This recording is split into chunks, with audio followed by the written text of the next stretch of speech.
focusing quite heavily on Ed Miliband by saying in this campaign the personal is the national. But he's now got positive ratings, even higher than you in one poll today. Do you think it's backfiring? Is that why you're not talking about him today? No, not at all. I'm talking about this every day, which is there's a choice of leaders and there's a choice of teams to run this country. And there's my team, which has produced the jobs and the growth and the long-term plan that's working. And there's Labour's leader and Labour's team that would take us back to square one with more borrowing, more taxes, more debt, more unlimited welfare, all the things that got us into a mess in the first place. And I'll be talking about that the day before polling day, just as I am today, because that's what this election is about. It's choosing the team to run the country. And do you like Ed? Do you find it quite hard to, be quite personal? I don't really know him, to be honest. We face each other across the dispatch box at Prime Minister's Questions, but we have a very profound disagreement about the right way to run our country. I say stick with the plan, that's delivering the jobs and the growth. He has opposed every single step that we took to put that plan in place. He opposed every efficiency, every change to welfare, every reduction in taxes, our plans to allow people to buy their own home. He's opposed every step, so I think he's profoundly wrong. And I think that would be the wrong team and the wrong person to run our country. And in the end, whether you call it personal or not, elections are about choosing the team to take the country forward. Now, I'm not saying we've solved all the country's problems, but this country is definitely stronger with more people in work, almost 2 million more people in work than when I became Prime Minister. Fantastic. Thank you very much. Lots more. Prime Minister, a slightly sticky week. You've been a bit on the defensive, Labour slightly driving the agenda, and now a bit of a shift in the polls against you. Are you worried?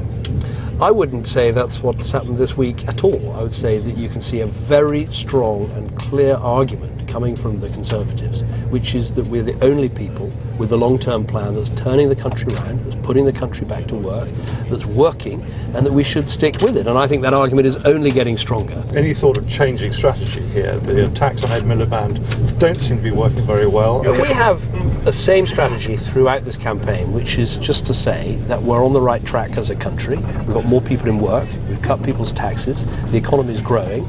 That is the strategy, that's the plan, that's to me is what the election is all about, and that's what I will stick to throughout this campaign. This scheme of yours, have you costed it properly? How are you going to fill the gaps? I mean, surely you're going to need another 2,000 nurses, another 800 policemen. No, it's a simple idea, a brilliant idea of saying to large organisations with over 250 employees that they should, if people ask, be able to take 3 days as volunteers, as school governors. What this is about is saying to people who want to put more into their communities, who want to help others, that we're on your side. We want to help you do that. It's a great scheme.